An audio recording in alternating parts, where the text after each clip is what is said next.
Olá, galera esperta! Hoje vamos dar seguimento à nossa série de aulas sobre botânica. Antes disso, não se esqueça de dar seu like. Se você for novo aqui, faça a inscrição acionando o sininho. E claro, deixe seu comentário lá que Carvalhão responde as suas dúvidas também. Beleza? Põe sangue nesse olho e a bola da vez são as pteridófitas. Então, nessa sistemática, vamos falar um pouquinho sobre elas, as pteridófitas. Nós, na última aula, falamos sobre os anfíbios do reino vegetal, que são os briófitas, e hoje vamos falar das pteridófitas. As principais representantes são as samambaias, avencas e as cavalinhas. Samambaias que são muito utilizadas nas decorações. Também elas ficam como epífitas, ou seja, sobre as árvores. E quais são as características?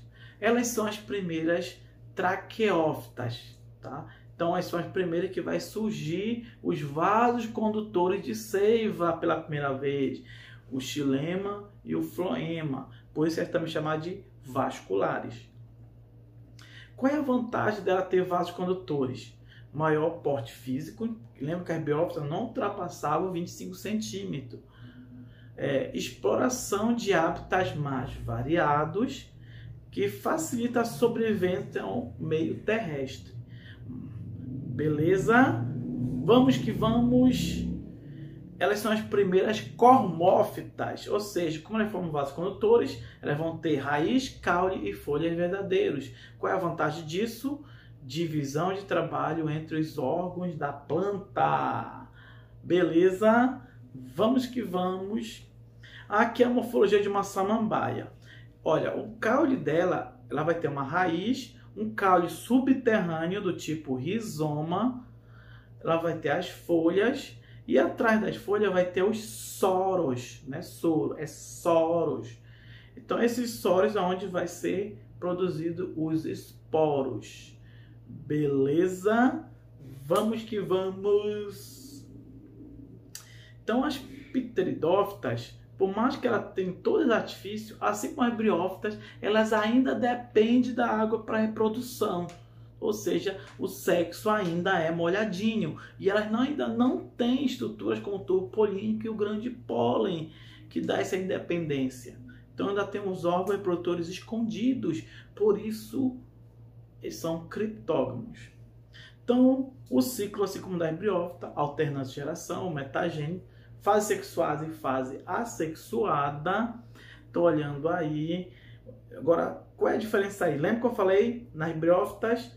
Aprendeu ela que o resto é o contrário. Então, no caso das pteridófitas, a fase duradoura já vai ser o esporófito. Então, quando tu olhar a plantinha lá, a samambaia, tu tá olhando o esporófito, tá? E a fase passageira é o gametófito. Então, o esporófito, então, o que vai acontecer aí? Vamos ter...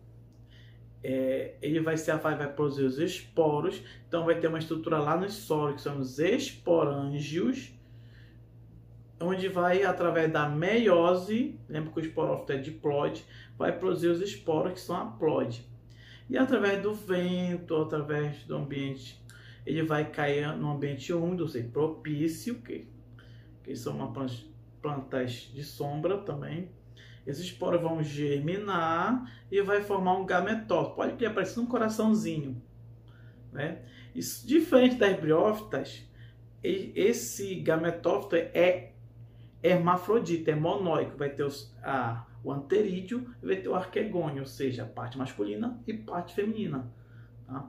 Então, o anterídeo vai liberar o arquegônio, ou vai liberar o anterozoide, que vai nadar. Aqui que vai acontecer uma fecundação cruzada, vai fecundar uma otosfera de outro gametófito.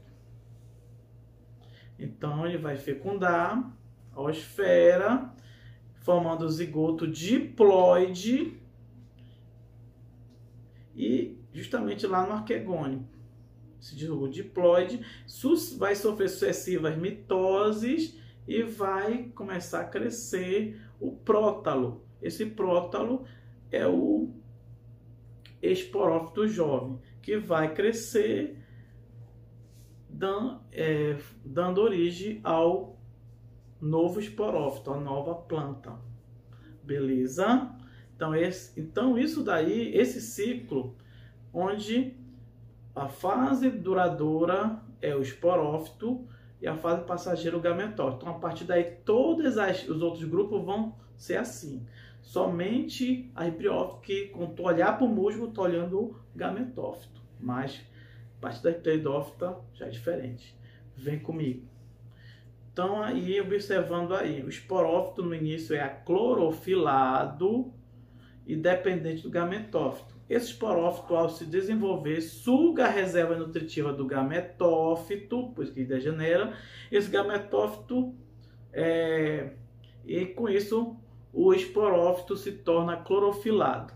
Comparando o gametófito vai ser haploide, fase sexuada, vai ser clorofilado e fase passageira ou temporária.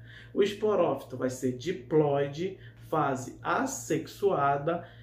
Inicialmente o esporófito é aclorofilado e depois torna clorofilado. E ele vai ser a fase duradoura. Vem comigo! Qual a importância das pteridófitas?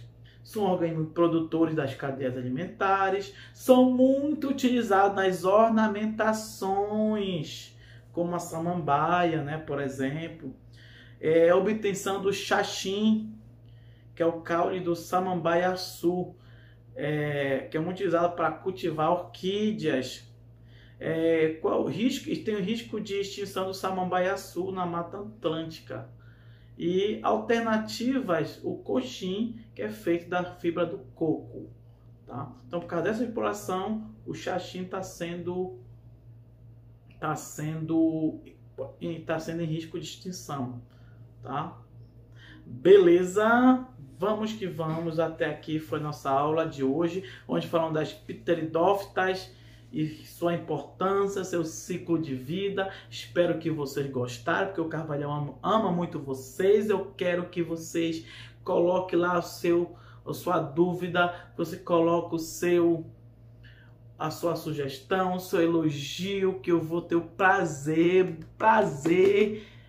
de te responder. Beleza? Para você, um Cezão do Carvalhão, e um beijo no seu coração.